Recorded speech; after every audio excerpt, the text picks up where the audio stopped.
Hi guys, Sasha here from TT Liquor.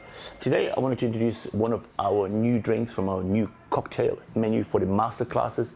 It's called the Bee's Knees.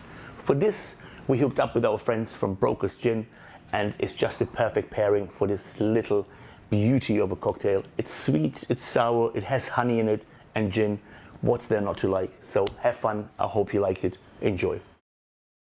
Hi guys, I'm Kay. I'm back here at TT Liquor. Today I'm going to be showing you how to make a really classic gin drink. This is a new cocktail for our cocktail class menu. We are going to be making a Bee's Knees. First thing going in there is going to be some gin, and I want about 40 mils of my gin. Next thing we need, and the thing that's really going to make this drink a Bee's Knees, is some honey syrup. And I want about 20 mils of my honey syrup. And we want about a shot or 25 mils of our lemon juice. Just going to be adding about 10 mils of our orange juice. I'm going to go ahead and fill that up with cubed ice, whack the tin on and give it a shake.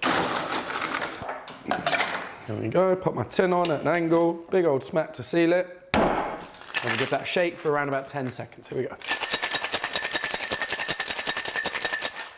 Beautiful, all right, so I'm going to crack that open. And then we're going to go ahead and strain our cocktail into the glass. And for a garnish, I've just got a nice lemon twist. Twist that up over the glass, expel some of those oils, rub it around the rim, and we'll just balance that on the edge of the glass. And that is our Bee's Knees ready to drink.